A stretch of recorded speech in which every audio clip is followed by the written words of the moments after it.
Hello बच्चों, हम discuss कर रहे हैं क्लास 11th बायोलॉजी एनसीईआरटी का चैप्टर नंबर 15 जिसकी हेडिंग है बॉडी फ्लूइड्स एंड सर्कुलेशन। अब तक हमने इस चैप्टर की एक बेसिक अंडरस्टैंडिंग ली है कि जो ह्यूमन है उसकी बॉडी में दो फ्लूइड देखने को मिलते हैं, एक ब्लड और एक लिम्फ, जिसमें मेनली जो ब्लड है वो इम्पोर्टेंट रोल प्ले करता है। बॉडी की जो हर एक सेल है उसके पास में ऑक्सीजन, न्यूट्रिएंट्स जो पहुंचाने हैं उनको पहुंचाने का काम ब्लड करेगा, और सेल में कुछ भी वेस्टेज बन रहा है उनको भी ब्लड जो है वो लेकर के बाहर आएगा और हर एक सिस्टम के पास में पहुंचाएगा, और फिर उन सिस्टम के थ्रू जो है वो वेस्टेज बॉडी से बाहर निकलेगा। तो ये जब ट्रांसपोर्ट करता है ब्लड, तो वहीं पर सेल के पास में, टिश्यू के पास में ब्लड फिल्टर होकर के एक पार्ट बनाता है जिसको हम बोलते हैं लिम्फ। धीरे धीरे मैं आपको और अच्छे से समझाऊंगी। तो आज के इस वीडियो में हम डिस्कस करेंगे कि ब्लड क्या होता है, कैसे इसका फॉर्मेशन होता है, कैसा इसका कंपोजिशन होता है। Blood is a special connective tissue. थोड़ी सी बेसिक अंडरस्टैंडिंग आपको दूंगी बेटा मैं। जो एनिमल जो होते हैं ना, एनिमल कौन? जो मल्टी सेलुलर ऑर्गेनिज्म है। इस अर्थ पे जितने भी लिविंग ऑर्गेनिज्म हैं उनको 5 किंगडम में बांट रखा है, और उन्हीं में से एक किंगडम होता है एनिमलिया किंगडम। तो एनिमलिया किंगडम के जो मेंबर्स हैं उनको हम बोलते हैं एनिमल। ये मल्टी सेलुलर ऑर्गेनिज्म होते हैं, मतलब जो एक से ज़्यादा सेल से मिलकर के बने होते हैं, और साथ ही साथ में इनमें जो सेल होती है उसमें सेल वॉल भी एब्सेंट होती है। जो जेनेटिक मटेरियल होगा उसके चारों तरफ कवरिंग होगी, मतलब ये क्या होते हैं? यूकैरियोट्स होते हैं। और जो एनिमल्स जो होते हैं वो हेटेरोट्रोफिक होते हैं, मतलब खुद का खाना खुद नहीं बना सकते, हमेशा अपने फूड के लिए या तो डायरेक्टली प्लांट के ऊपर या किसी अदर एनिमल के ऊपर डिपेंड करते हैं। तो जो एनिमल होते हैं उनमें 4 टाइप के टिश्यू देखने को मिलते हैं। ये 4 टाइप के टिश्यू होते हैं। एक तो होता है एपिथेलियम टिश्यू, एक होगा कनेक्टिव टिश्यू। कनेक्टिव टिश्यू का मतलब नाम से ही समझ में आ रहा है कि जो चीज़ों को कनेक्ट करने का काम करे। जैसे कि हमारी बॉडी में जो बोन प्रेजेंट है वो कनेक्टिव टिश्यू का पार्ट है, वैसे ही ब्लड जो है वो भी कनेक्टिव टिश्यू होता है, क्योंकि ब्लड जो है, अभी मैंने समझाया कि हमारी हर एक सेल के पास में जो भी चीज़ पहुंचानी है, जो भी चीज़ ट्रांसपोर्ट करनी है, और जो सेल में जो वेस्टेज बन रहा है उनको वापस जो लेकर के आने का जो काम करता है वो ब्लड करता है।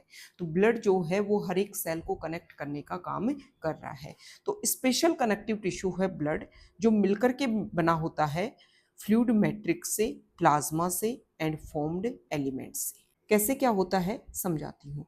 ब्लड में 55% पार्ट जो है, ब्लड में 55% पार्ट जो है वो लिक्विड होता है इस तरीके से, और इस लिक्विड पार्ट में भी 90 से 92% पार्ट जो है वो वाटर मिलकर के बनाता है।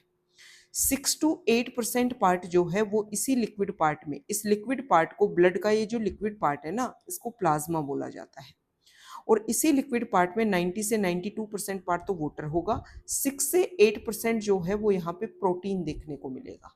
और प्रोटीन जो है वो 4 टाइप की होती है यहाँ पे। एक तो एल्ब्यूमिन प्रोटीन होगी, एक जो है वो ग्लोब्युलिन प्रोटीन होगी, और एक होता है फिब्रिनोजन, और साथ ही साथ में एक होती है प्रोथ्रोम्बिन। ये फिब्रिनोजन और प्रोथ्रोम्बिन जो है वो ब्लड की जब क्लॉटिंग होती है उसमें हेल्प करती है। एल्ब्यूमिन जो है वो ब्लड में ऑस्मोटिक बैलेंस बनाने में हेल्प करता है। ग्लोब्युलिन जो है वो 3 टाइप का होगा, 3 टाइप की प्रोटीन होती है ग्लोब्युलिन, अल्फा, बीटा और गामा। अल्फा और बीटा जो है वो ऑस्मोटिक बैलेंस वाले रोल में ही हेल्प करती है, और गामा जो है वो हमारी बॉडी में एंटीबॉडी बनाने का काम करती है। ठीक है, मतलब हमारी बॉडी का जो डिफेंस मैकेनिज्म है उसको रेगुलेट करने का काम करेगी। तो ये प्रोटीन वाला पार्ट। अब ब्लड में लिक्विड वाला पार्ट तो हो गया प्लाज्मा, साथ ही साथ में इसी पार्ट में कुछ सेल्स प्रेजेंट होगी। तो इसमें से जो सेल्स होती हैं, इन सेल्स को बोलते हैं बेटा फॉर्म्ड एलिमेंट्स। क्या बोलते हैं? Formed elements. ये जो फॉर्म्ड एलिमेंट्स हैं इसमें कुछ आरबीसी होंगी, कुछ डब्ल्यूबीसी होंगी, और कुछ प्लेटलेट्स होंगी। आरबीसी जो होती है उन सेल में हीमोग्लोबिन प्रेजेंट होता है। अब हीमोग्लोबिन जो है वो रेड कलर का पिगमेंट होता है, जिसकी वजह से ही हमारा जो ब्लड का कलर है वो रेड आता है। डब्ल्यूबीसी जो है उनमें कोई पिगमेंट प्रेजेंट नहीं होता, मतलब ये कलरलेस होती है। आरबीसी जो है इसीलिए इनको रेड ब्लड सेल बोलते हैं, और साथ ही साथ में इनको इरिथ्रोसाइट भी बोलते हैं। डब्ल्यूबीसी जो है उनको ल्यूकोसाइट बोलते हैं, और एक सेल होती है प्लेटलेट्स। अच्छा, सबसे इंपॉर्टेंट बात, ब्लड की जो सेल्स होती हैं इनका फॉर्मेशन कहाँ होता है? देखो, जब हम एम्ब्रियोनिक लाइफ में होते हैं तो इन सेल्स का ब्लड की इन सेल्स का फॉर्म जो है वो योक सैक में होता है, फिर स्प्लीन में होता है, फिर लिवर में होता है। लेकिन जब हमारा बर्थ हो जाता है और जब हम एडल्ट लाइफ में होते हैं, उस टाइम में हमारी बॉडी की जो लॉन्ग बोन्स होती है ना, उन लॉन्ग बोन्स में प्रेजेंट होता है रेड बोन मैरो वाला एरिया, वहां पर इन ब्लड की सेल्स का फॉर्मेशन होता है। तो ये बेसिक आइडिया मैंने ब्लड का आपको दे दिया है। अब एक एक लाइन में आपको अच्छे से क्लियर करके समझा देती हूँ। पहले यहाँ पर थोड़ी चीजें क्लियर कर दूं ताकि चीजें आपको और अच्छे से क्लियरली दिख जाए। ये मैंने आपको समझा दिया, blood is a special connective tissue, ये वाली बात। अब फर्स्ट हेडिंग दे रखी है प्लाज्मा। जो अभी मैंने बताया कि ब्लड का जो लिक्विड पार्ट होता है उसको बोलते हैं बेटा प्लाज्मा, और ये 55% जो है वो टोटल ब्लड का पार्ट कवर करता है। Plasma is a straw coloured, plasma का जो कलर होता है वो straw colour pale yellow colour का होता है। विस्कस फ्लूइड, थोड़ा गाढ़ा होता है। Constituting nearly 55% of the blood, total blood का 55% पार्ट जो है वो प्लाज्मा बनाता है। अब इस प्लाज्मा में क्या क्या होगा, 90 से 92% ऑफ प्लाज्मा इज वाटर। तो इसका 90 से 92% पार्ट जो है प्लाज्मा का वो वाटर होता है। एंड प्रोटीन, प्रोटीन जो है वो 6 to 8% पार्ट होगा किसका, टोटल प्लाज्मा का। और टोटल प्लाज्मा कितना है, टोटल ब्लड का 55% है। Fibrinogen, globulin and albumin are the major proteins. अभी मैंने बोला कि 6 से 8% जो है वो प्रोटीन होती हैं, तो इनमें कौन कौन सी होगी, एल्ब्यूमिन होगी, ग्लोबुलिन होगी, फिब्रिनोजन होगी। यहाँ पे प्रोथ्रोम्बिन जो है उसका नाम नहीं दे रखा है। Fibrinogen are needed for clotting और कोएगुलेशन ऑफ ब्लड। फिब्रिनोजन जो है वो ब्लड की क्लोटिंग में, ब्लड के कोएगुलेशन में हेल्प करता है। Globulins primarily are involved in defence mechanism of the body. अभी मैंने बताया कि जो गामा ग्लोबुलिन होती है वो एंटीबॉडी बनाने का काम करती है, और एंटीबॉडी जो है वो हमारी बॉडी के डिफेंस मैकेनिज्म को बनाने का काम करती है। तो इनडायरेक्टली ग्लोबुलिन जो है वो बॉडी के डिफेंस मैकेनिज्म में इन्वॉल्व होता है। And the albumin help in osmotic balance, और एल्ब्यूमिन जो है वो ऑस्मोटिक बैलेंस बनाने में हेल्प करती है। Plasma also contains small amounts of minerals like sodium, potassium, magnesium, chloride etcetera. Glucose, amino acid, lipid, etc. are also present in the plasma as they are always in transit in the body. Blood में क्या क्या present होगा, blood में कुछ तो small amount में कुछ minerals present होता है, जैसे कि सोडियम, कैल्शियम, मैग्नीशियम, क्लोराइड, और साथ ही साथ में ग्लूकोज, अमीनो एसिड, लिपिड, ये जो है वो हमेशा प्लाज्मा में प्रेजेंट होंगे, क्योंकि ये बॉडी में जो है वो हमेशा ट्रांजिट होते रहते हैं। मतलब क्या होता है कि हम फूड खाते हैं, फूड जो है वो हमारे एलिमेंट्री कैनाल में डाइजेस्ट हुआ, स्मॉल इंटेस्टाइन में कंप्लीट डाइजेशन हो जाता है, और फिर फूड के जैसे कार्बोहाइड्रेट खाया तो उसमें सबसे स्मॉलेस्ट पार्टिकल ग्लूकोज बना, उसको एब्जॉर्ब कर लिया जाता है ब्लड में। तो ये चीज़ें हमेशा ब्लड में प्रेजेंट रहेंगी क्योंकि ये सेल के पास में पहुंचाई जाती है। Factors for coagulation or clotting of blood are also present in the plasma in an inactive form. वो फैक्टर देखो, ब्लड की जो क्लोटिंग होती है तो 13 फैक्टर जो हैं वो इसमें हेल्प करते हैं। तो ये फैक्टर जो है ना वो ब्लड के प्लाज्मा में इनएक्टिव फॉर्म में प्रेजेंट रहते हैं। Plasma without the clotting factor is called serum. देखो ब्लड जो है उसमें क्या क्या होता है, ब्लड में होता है बेटा प्लाज्मा, और साथ ही साथ में होती है ब्लड की सेल्स, जिसको मैंने अभी बताया आरबीसी, डब्ल्यूबीसी और प्लेटलेट्स। मतलब जो सीरम जो होता है, सीरम उसमें क्या होता है, सिर्फ प्लाज्मा वाला पार्ट होता है, उसमें कोई भी सेल नहीं होती, ना आरबीसी होगी, ना डब्ल्यूबीसी होगी, और ना ही प्लेटलेट होगी। मतलब ब्लड में से हम माइनस कर दें क्या क्या, एक तो सेल्स, प्लस में जो प्लाज्मा में जो क्लोटिंग फैक्टर्स प्रेजेंट है वो अगर हम माइनस कर दें तो हमारे पास में क्या बच जाएगा, हमारे पास में बच जाएगा बचा हुआ पार्ट सीरम कहलाता है। ये आपको ध्यान में रखना है। तो ये हमने प्लाज्मा के बारे में बेसिक आइडिया ले लिया। अब हम समझते हैं कि फॉर्म्ड एलिमेंट्स, मतलब ब्लड की जो सेल्स हैं वो कैसी कैसी क्या क्या होती है। फॉर्म्ड एलिमेंट्स, इरिथ्रोसाइट्स ये किसको बोलते हैं, ये आरबीसी को बोलते हैं। ल्यूकोसाइट ये डब्ल्यूबीसी व्हाइट ब्लड सेल को बोलते हैं। And platelets are collectively called formed elements and they constitute nearly 45% of the blood.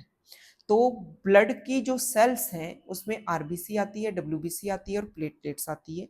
ये तीनों मिलकर के ब्लड की फॉर्म्ड एलिमेंट्स कहलाती हैं, और पूरे ब्लड का 45% पार्ट जो है वो ये सेल्स बनाती हैं। सबसे पहले बात कर लेते हैं आरबीसी की, इरिथ्रोसाइट की। इरिथ्रोसाइट और red blood cells are the most abundant of the cells in blood. Blood में सबसे ज्यादा जो है वो आरबीसी प्रेजेंट होती है। तीनों का कंपैरिजन करके अगर मैं आपको बताऊं, आरबीसी, डब्ल्यूबीसी और साथ ही साथ में प्लेटलेट्स, देखो तीनों जो हैं वो पर क्यूबिक एमएम ब्लड में कितनी प्रेजेंट होगी। तो आरबीसी जो है वो 5 से 5.5 मिलियन, और 1 मिलियन में होता है बेटा 10 लाख। तो 5 to 5.5 मिलियन प्रेजेंट है, मतलब 50 से 55 लाख प्रेजेंट है पर क्यूबिक एमएम ब्लड में। डब्ल्यूबीसी जो है वो 6000 से 8000 प्रेजेंट होती है पर क्यूबिक एमएम में। और प्लेटलेट्स जो हैं वो 1.5 से 3.5 लाख पर क्यूबिक एमएम में प्रेजेंट होती है। मतलब फर्स्ट नंबर पे सबसे ज्यादा आरबीसी है, फिर प्लेटलेट्स हैं, और सबसे कम जो है वो होती है डब्ल्यूबीसी। तो यहाँ पे अमाउंट दे रखा है कि एक हेल्दी जो अडल्ट मैन है उसमें एवरेज अगर हम बात करें तो 5 million to 5.5 million of RBC per cubic of MM blood में प्रेजेंट है। ठीक है, जो भी मैंने बताया। RBC are formed in the red bone marrow in the adults. RBC मतलब ये ब्लड की सेल्स बनती कहाँ है, ये कहाँ बनती है, जो हमारी लॉन्ग बोन होती है उसमें जो रेड बोन मैरो प्रेजेंट होता है वहां पे इनका फॉर्मेशन होता है। RBC are devoid of nucleus. RBC में न्यूक्लियस नहीं होता, मतलब आरबीसी जो सेल्स होती है उस सेल में जेनेटिक मटेरियल के चारों तरफ जो कवरिंग होकर के जो स्ट्रक्चर बनी ना, इसको बोलते हैं बेटा न्यूक्लियस। ऐसा आरबीसी में नहीं देखने को मिलता है। इसका बेसिक रीजन क्या है कि आरबीसी में प्रेजेंट होता है हीमोग्लोबिन, और ये हीमोग्लोबिन जो है वो ज्यादा अमाउंट में आ सके इसलिए आरबीसी जो है वो अपने न्यूक्लियस को क्या कर देती है, हटा देती है। अडल्ट जो आरबीसी होती है उसमें ऐसा नहीं देखने को मिलता।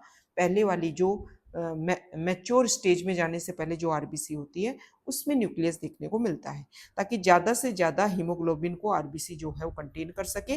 क्योंकि हमारी बॉडी में हर एक सेल के पास में हमें पहुंचाना होता है ऑक्सीजन, और ऑक्सीजन जो है वो मैक्सिमम आरबीसी में जो हीमोग्लोबिन होता है ना उसी के साथ अटैच होकर के जाता है। तो मैमल्स की जो आरबीसी होती है उसमें न्यूक्लियस नहीं होता है, और ये बाइकॉन्केव शेप की होती है। They have a red colored iron containing complex protein called hemoglobin। ये जो आरबीसी होता है उसमें रेड कलर का आयरन कंटेनिंग एक कॉम्प्लेक्स प्रोटीन होता है जिसको हीमोग्लोबिन बोलते हैं। ये प्रोटीन होता है, कैसे प्रोटीन होता है, इसकी क्वाटरनरी स्ट्रक्चर होती है। देखो प्रोटीन जो है वो ऐसे लीनियर फॉर्म में मिल सकता है, लेकिन ज़्यादा लंबे टाइम तक प्रोटीन ऐसे लीनियर फॉर्म में नहीं रहता है। तो प्रोटीन के बीच में और बॉन्ड बनते हैं तो वैसे हेलिक्स के फॉर्म में रहने लग जाता है। कभी कभी क्या देखने को मिलता है कि ये हेलिक्स जो है वो खुद के ऊपर ही टर्न होने लग जाए, ऐसी, इसको टर्शरी स्ट्रक्चर बोलते हैं। और जब ये इस तरीके की टर्शरी स्ट्रक्चर खूब सारी आपस में जो है वो ज्वाइंट हो जाए, किसके थ्रू, डाइसल्फाइड बॉन्ड के थ्रू, तो इसको बोलते हैं क्वाटरनरी स्ट्रक्चर। तो हीमोग्लोबिन में ऐसा ही होता है। हीमोग्लोबिन में क्या होता है कि दो तो इसमें अल्फा चेन होती है इस तरीके से, और दो बेटा इसमें होती है बीटा चेन, और ये जो सारी चेन है वो डाइसल्फाइड बॉन्ड के थ्रू आपस में जुड़ी हुई रहती है इस तरीके से। ठीक है, और साथ ही साथ में हर चेन के ऊपर जो है वो आयरन प्रेजेंट होता है इस तरीके से। तो ये एक हीमोग्लोबिन की जो है वो स्ट्रक्चर देखने को मिलती है। तो इसलिए इसको बोला गया है कि कॉम्प्लेक्स प्रोटीन, क्योंकि ये क्वाटरनरी स्ट्रक्चर होती है प्रोटीन की हीमोग्लोबिन में। Hence the colour and name of these cells. और हीमोग्लोबिन की वजह से इन सेल को रेड ब्लड सेल बोलते हैं, और हमारे ब्लड का कलर रेड भी जो है वो इसी के कारण होता है। A healthy individual has 12 to 16 gram of hemoglobin in every 100 ml of blood। 100 ml blood में 12 से 16 ग्राम हीमोग्लोबिन जो है वो देखने को मिलता है। These molecules play a significant role in transport of respiratory gases। ये जो मॉलिक्यूल है ना, जो हीमोग्लोबिन, वो हमारी रेस्पिरेटरी गैसेज है, मतलब ऑक्सीजन है, और साथ ही साथ में CO2 जो हम रिलीज करते हैं उसको ट्रांसपोर्ट करने में बहुत इंपॉर्टेंट रोल प्ले करता है। अभी ऑक्सीजन का तो मैंने बता दिया। CO2 जो होती है ना, तो 20 से 25% CO2 जो है वो हीमोग्लोबिन के साथ में अटैच होकर के ही ट्रांसपोर्ट होती है ब्लड में।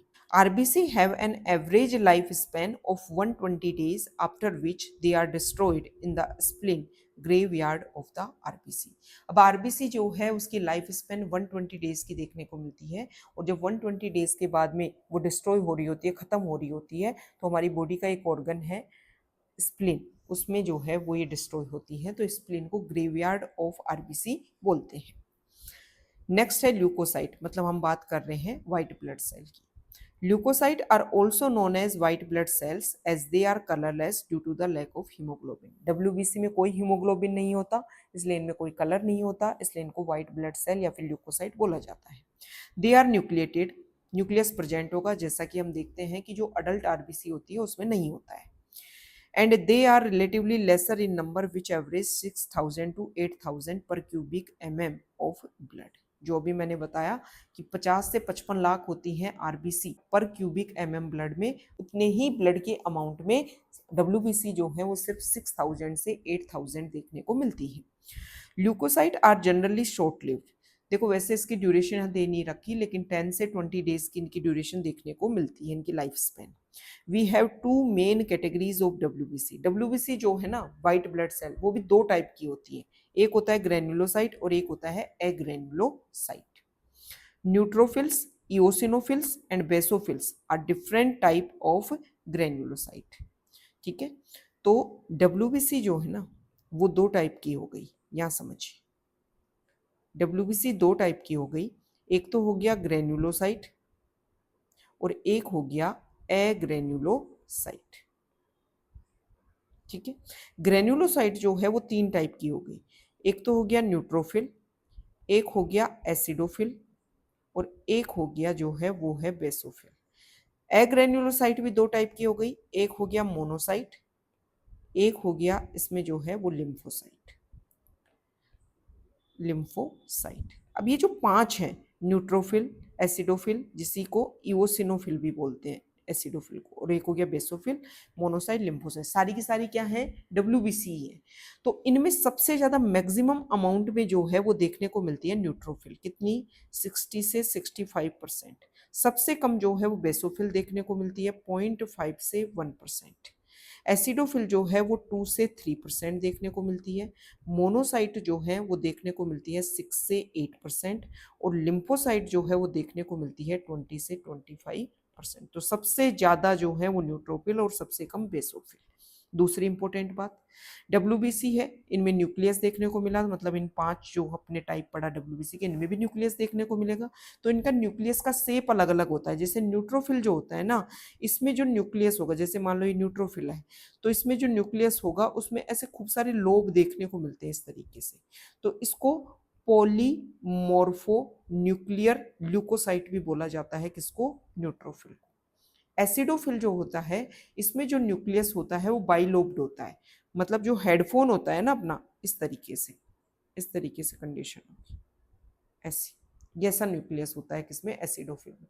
बेसोफिल जो है उसका एस या यू शेप्ड होता है। मोनोसाइट का जो है वो बीन शेप्ड या फिर किडनी शेप्ड देखने को मिलता है, और लिम्फोसाइट जो है इसका देखने को मिलता है सर्कुलर।